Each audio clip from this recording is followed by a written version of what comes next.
네, 강프로입니다. 자, HLB 보겠습니다. 자, 오늘 시장이 좀 안 좋았는데 HLB는 1.7% 강세 마감이 됐습니다. 오늘자 기준에서 시가총액은 13조 원이고요. 13조 원대, 13조 4천억 대니까 10조를 넘어서도 30% 정도의 추가 상승이 나왔죠. 이 구간에서도 계속해서 타점을 내가 잡아갈 수 있어야 돼요. 그래야 보유하고 있는 물량은 매도를 하고 그리고 다시 매수할 수 있는 그런 상황을 어떻게 만들 수 있는지 그 내용에 대해서 이야기를 드릴 겁니다. 뭐 관련된 내용으로 해서 FDA 뭐 승인이 어쩌고 이런 거는 이미 끝났어요. 주가가 이만큼 올라왔다는 건 돈이 그만큼 들어왔다는 거고, 돈이 그만큼 들어왔는데 사람들이 바보입니까? 그쵸? 혹시라도 뭐 승인이 안 나든가 그런 상황은 절대 벌어지지 않는다. 그런 과정에서 타점을 어떻게 잡아야 되는지 그 내용에 대해서 이야기를 드리도록 하겠습니다. 자, 근데 요즘에 하도 입으로만 떠드는 사람들이 많아가지고 제가 인증을 먼저 하고 갈게요. 자, 제가 조회를 누르면서 보여드리고 있는 건 조작이 불가능한 화면이다라는 걸 보여드리기 위함이고요. 이 화면은 키움증권의 자동일지 수익률 비교 차트 화면이고요. 1월 2일부터 3월 19일 오늘 종가까지입니다. 이 기간 동안에 내 계좌 수익률은 109%, 그쵸? 2배가 넘어섰습니다. 그쵸? 같은 기간 동안에 시장 등락률 대비해서, 그쵸? 시장 수익률 대비해서는 사실상 월등하기 때문에 비교가 불가능하고, 이건 종목 수익이 아니라 어쩌다가 한번 잡은 종목 수익이 아니라 계좌 수익입니다. 그리고 저는 최근에 손실을 보고 있는데도 불구하고 2배 넘게 수익이 났다. 왜? 주도주를 공략했기 때문에 그렇습니다. 그리고 이 내용을 토대로 제가 구독자분들과 함께 10억 만들기 프로젝트를 진행하고 있다. 그쵸? 종목 수익을 보여드렸기 때문에 뭐 이보다 투명한 인증 방법은 없다고 보시면 되고요. 자, 무엇보다 어떤 종목을 매매하길래 이런 말도 안 되는 수익을 내는지 그 내용부터 보여드리도록 할 텐데, 종목에 관해서 이해가 된다면 다른 종목에서도 그리고 HLB 관련돼서도 충분하게 수익을 낼 수 있을 겁니다. 자, 이 화면은요, 키움증권에서 내가 매매한 구간을 다 표시를 해주는 그런 화면이고 0606 화면입니다. 자, HLB가 있는데 신고가 갖고 1월 달에 공략한 결과 밑에 내려보면 31%의 수익 구간에서 끝났고요. 그리고 내가 63,000원에 매도하고 8만원에 다시 매수를 하면서 방금 전에 말씀드렸던 거죠. 지속적으로 내가 타점을 잡아가야 된다. 그래야 심리를 안정시키면서 꾸준하게 내가 수익을 볼 수 있는 상황을 만들어갈 수 있다는 겁니다. 그랬을 때 어느 정도 수익이 발생하나요? 추가적으로 18%의 수익이 더 발생하고, 그리고 여기서 HLB 제약, 그쵸? HLB 제약을 보면 어떻습니까? HLB 쪽으로 물량이 많이 들어가다 보니까 저도 부담스러울 수밖에 없고, 그런 과정에서 HLB 제약으로 확대시킨 결과 하나 둘 이틀 동안 19%의 추가 수익을 얻고, 그 이후에 그쵸? 지난주에 찌라시가 돌 때도 그쵸? 매도는 했지만 그 다음날 매수 또 매수하면서 추가적으로 수익을 내는 구간에 있다. 그리고 이 내용을 제가 소통방에서 다 공유를 하고 있습니다. 뭐 여러 가지 종목을 합니다. 근데 모든 종목이 다 신고가 돌파 구간, 즉 고가 구간에서 이루어진다는 점, 그렇다는 건 보유 기간을 길게 가져가지 않는다는 점이 중요하겠죠. 왜? 주식시장은 장기 투자를 잡았을 때 3개월 안에 끝내야 되고요. 내가 일반적으로 매매하는 구간을 잡았을 때는 무조건 2주 안에 다 정리가 돼야 됩니다. 예를 들어서 그런 거죠. 여기서 최근에 그 반도체가 강했으니까 뭐 관련돼 있는 종목들을 보면 여기 보세요. 자람 테크놀로지 같은 경우에도 제가 3월 11일 날 매수해서 3월 13일 날 매도한 결과 74.8%. 어디서 들어갔습니까? 정확하게 신고가 돌파 구간에서 진행된 내용이 있고요. 뭐 2월달 같은 경우에도 네페스 아크, 자 내용 보시면 신고가 돌파 구간 상한가 한번, 그 다음날 매도 32% 수익, 그리고 뭐 HLB나 HLB 제약 같은 건 다 보여드렸고, 에브리봇이나 그런 종목을 보더라도 신고가 돌파 구간에 매수해서 3거래일 정도 동안 47%의 수익, 이런 내용을 전부 다 소통방에서 다 공유를 합니다. 자, 올려서 보면 3월 11일 날, 자 보시면 명확하게 다 나오죠. 자람 테크놀로지 시장가 매수 장시작 전 8시 53분. 매매하는 과정에서 내가 너무 어렵다 하시는 분들은 소통방으로 들어오시면 되고요. 다 무료로 진행한다. 채널 성장을 위해서 하는 거니까 무료로 할 때 입장하셔서 배우세요. 배우셔야 됩니다. 그래서 구독과 좋아요 요거 눌러주시고요. 상단에 있는 전화번호로 10억, 자 10억이라고 문자 보내주시면 제가 소통방 입장 링크를 순차적으로 공유를 해드리도록 하겠습니다. 자, 그러면 제가 어떤 종목을 매매하는지는 확인이 됐으니까 이 내용을 토대로 우리가 HLB를 한번 보자고요. HLB를 제가 왜 매매를 하느냐, 앞으로 좋을 부분이 있기 때문에 그렇습니다. 그게 FDA에 대한 승인이죠. 자, 과거에는 항암제의 역사를 한번 볼게요. 첫 번째 1세대 항암제입니다. 그건 화학 항암제예요. 이건 암은 자기 세포기 때문에 되게 치료가 까다롭습니다. 그래서 화학 항암제를 쓰면서 뭐가 발생을 하느냐, 부작용이 어마어마하게 발생을 합니다. 왜? 좋은 세포까지 다 죽이거든요. 효과는 좋아요. 근데 부작용이 엄청나게 큽니다. 좋은 세포까지. 즉 뇌세포 중에서 변이돼서 발생한 게 암이기 때문에 암을 잡기 위해서는 뇌세포까지 있어야 될 세포까지 다 잡아 죽이는 겁니다. 이게 화학항암제였는데 부작용이 너무 세서 2세대 항암제가 발생을 한 거예요. 이게 뭐 다들 기억하실 겁니다. 신라젠의 팩사베 그리고 지금 사용하고 있는 대부분의 항암제는 화학항암제 일부와 그리고 돈을 조금 준다 그러면 2세대 항암제입니다. 요걸 표적항암제라고 해요. 그렇죠? 근데 이런 부분도 표적을 공략하는 데 있어서 부작용이 줄었다는 거죠. 없진 않죠. 그런 다음에 그 다음에 발전된 게 면역항암제입니다. 그렇죠? 근데 2세대 항암제 중에서도 부작용을 낮추기 위해서 작업을 계속 해왔어요. 연구와 개발 그리고 이 연구와 개발을 하기 위해서 자금을 지속적으로 투입을 하죠. 그래서 발전된 게 경구용입니다. 경구용이 뭐예요? 리보세라닙. 실제로 리보세라닙은 원래 이름이 아파타닙이었고요. 아파타닙으로 미국 임상 들어가기 전에 중국 임상에서 완치 환자가 발생을 했습니다. 그래서 히트치기 시작한 거예요. 근데 그 시점이 요 구간인가? 14, 15인가 17년도 정도인가 아마 그럴 겁니다. 제 기억에 한 14, 15년 정도 됐었던 것 같아요. 근데 제가 계속해서 말씀드리죠. 주식시장은 미래 가치를 반영한다고요. 그리고 본격적으로 세계적인 판매가 이루어지고 그리고 무엇보다 빅파마들이 하는 것처럼 세계적으로 뭔가 좀 눈에 띄는 성과를 내고 그리고 실적에 대한 개선세가 나오고 이런 부분이 발생하려면 뭐가 돼야 되냐면 미국의 임상을 통과해야 됩니다. 그리고 미국의 임상을 통과하면 판매허가 신청 지금 들어가 있는 이런 단계를 거쳐가야 된다는 거예요. 근데 우리가 하나 생각해 보자고요. 우리가 이 내용을 사전에 입수할 수 있나요? 없죠. 없어요. 지금 뭐가 나왔다 뭐 그 다 아니라고 보시면 돼요. 우리는 사전에 입수할 수 있는 정보가 없습니다. 근데 없는 게 맞아요. 그럼 세력들은 있을까요? 세력들도 없어요. 근데 우리보단 낫겠죠. 뭔가 이렇게 예를 들어서 그런 거죠. 뭐 섹터 애널리스트들을 통해서 거기에서 발견된 정보들, 뭐 탐방을 다니면서 발견된 정보들 아니면 계속해서 그쪽 일만 보는 사람들이니까 거기서 나오는 정보들을 토대로 우리가 그 매매를 직접 관장하고 있는 펀드 매니저 쪽으로 넘어갑니다. 그러면 이쪽으로 넘어가서 뭘 하겠나요? 우리보다는 정보가 빠르다. 그쵸? 근데 이것조차도 유추하는 거다. 그래서 제가 매집이라는 이야기를 계속해서 드려요. 자, 조금만 길게 해놓고 보면 이 구간이 거래 없이 빠져서 횡보하는 구간이잖아요. 이 구간에서 매집이 될까요? 우리 한번 생각해 봅시다. 펀드 자금이 요즘에는 들어옵니다. 오늘 HLB의 거래가 여기 보시면 상당히 조금 일어났거든요. 그랬는데도 불구하고 1340억 정도 됩니다. 1000억이 넘어요. 한 1300억대 정도 거래가 나오는 게 거래가 안 터졌을 때예요. 거래가 많이 터졌을 때는 1조 원도 넘게 거래가 터집니다. 우리가 여기서 한번 생각을 해보자고요. 이 정도 규모의 거래가 나오는 종목을 예전하고 달라졌다는 겁니다. 세력들이 핸들링할 수 있을까? 그 자체가 불가능하죠. 그리고 안 그래도 HLB의 유통 물량이 많은데 이 물량을 다 컨트롤하면서 내가 원하는 곳까지 갈 수 있을까? 그 자체가 불가능하다는 거예요.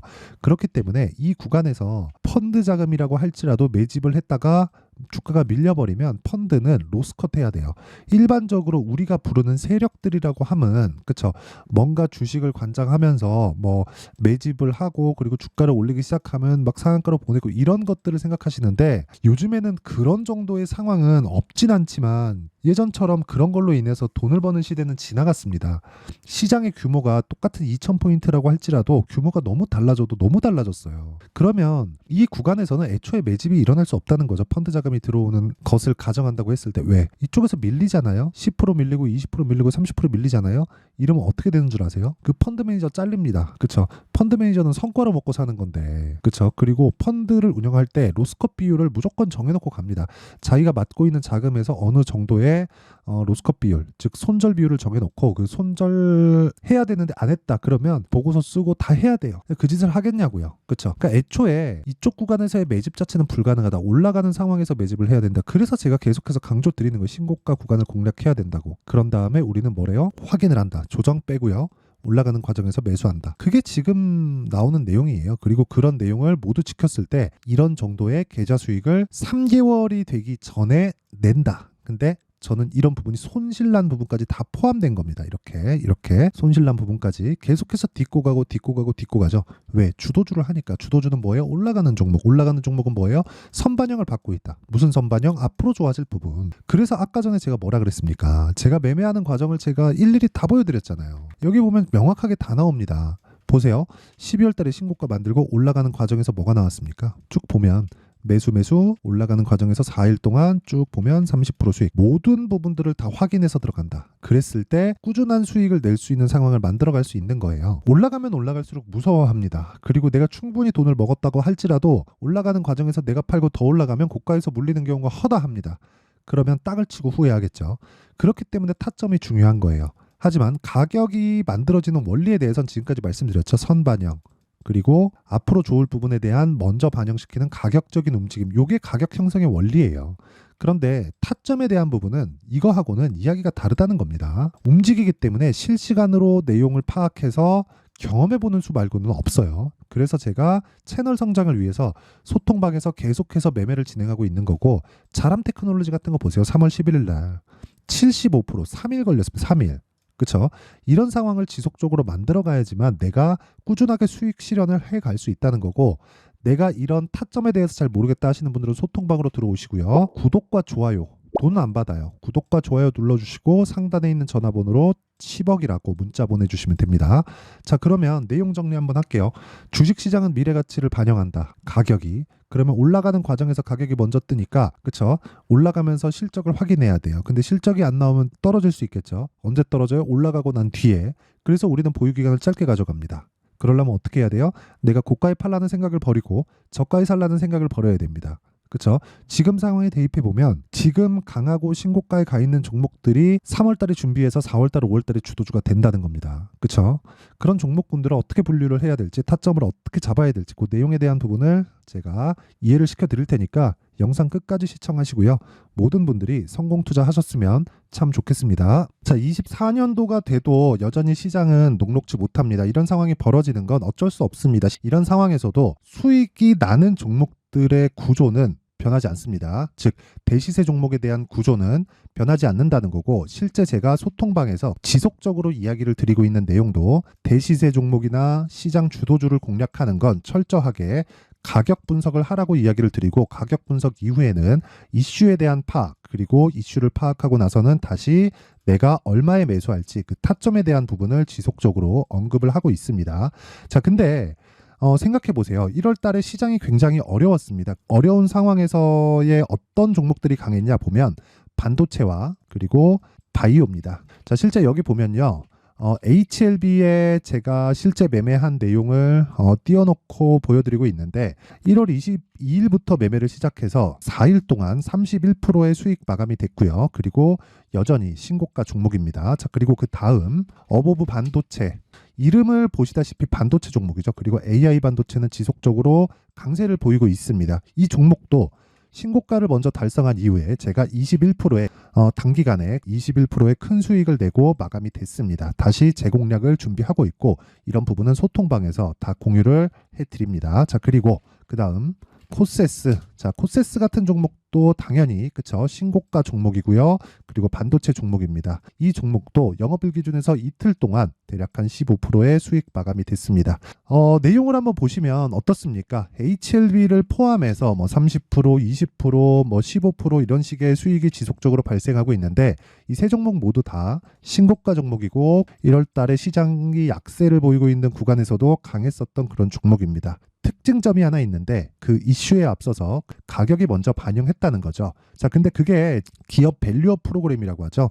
그 종목들도 마찬가지입니다. 오늘은 그 부분에 대해서 이야기를 드릴 텐데, 그렇게 제가 가격을 먼저 보고 이슈에 대해서 파악하는 이유는 결과적으로는 큰 시세를 먹기 위한 사전 준비 작업입니다. 실제로 큰 시세를 먹기 위해서 사전 준비 작업을 했을 때 여기 레인보우 로보틱스 127%, 그리고 ISC 98%, 그리고 한미반도체 97%의 큰 수익을 내는 상황을 만들 수 있습니다. 어떤 식으로 소통방에서 진행됐는지, 그쵸? 그 상황을 제가 이야기를 드린 건데, 이런 상황도요, 당연히 신고가를 공략했을 때 가능한 겁니다. 자, 그러면 이번에도 마찬가지입니다. 그쵸? 정부 주도의 코리아 디스카운트 해소 방안이 2월 달에 발표를 하고요. 그리고 2월 달에 발표된 내용을 토대로 주가가 움직이는 게 아니라 이미 움직인 내용이 있죠. 실제 이 내용은 크게 중요한 게 아니라는 겁니다. 실제 움직인 내용을 보면, 자, 기아차입니다. 실제로 12월 달에 신고가를 만들어 놓고 정부에서 입김을 불어 넣으니까 순식간에 기아차를 포함해서 현대차 같은 거대 기업들의 주가가 2주도 채 되지 않아서 40% 정도의 큰 시세를 냅니다. 자, 그러면 우리는 어떤 종목을 봐야 될까요? 이슈를 파악해야 되는 것도 맞지만 철저하게 가격에 맞춰서 매매를 해야 되는 게 당연히 중요합니다. 정부가 주도하는 정책 방향이 있겠죠. 그 방향에 맞춰서 우리가 종목을 찾을 필요가 있다. 자, 그럼 답이 나왔습니다. 정부가 주도하는 방향에 맞춰서 제2의 기아차를 찾는 게 지금은 중요하다. 근데 정부 정책의 방향에 맞게 가자. 그랬을 때 앞서서 제가 보여드렸었던 내용인 여기 레인보우 로보틱스 127% 그리고 ISC 98% 그리고 한미반도체 97%와 같은 수익을 낼 수 있습니다. 물론 시간에 대한 부분은 최소 2주의 시간이 필요하고요. 그리고 최장 3개월 안에 끝내야 됩니다. 자, 기아차의 시세를 보셨던 것과 같이 2월 달에 정부 정책의 방향이 결정되고요. 바로 3월 달이면 시행입니다. 자, 그러면 우리는 거기에 맞춰서 당연히 종목을 찾아야 되고 제가 제2의 기아차를 찾아놨습니다. 제가 아까 전에 소통방에서 이야기를 드렸었던 내용 다 공개를 해드렸는데 그 내용처럼 종목만 받고 싶다 하시는 분들은요. 상단에 있는 제 전화번호로 대시세, 자, 대시세라고 문자를 보내주시면 정부 정책의 방향에 맞는 종목을 모든 분들에게 무료로 공개를 해드리도록 하겠습니다. 자, 제가 원하는 건 채널 성장이 목적입니다. 자, 그래서 구독과 좋아요 꼭 좀 부탁드리고요. 모든 분들이 정부 정책에 맞는 방향으로 매매를 이어가서 큰 수익 보셨으면 좋겠습니다.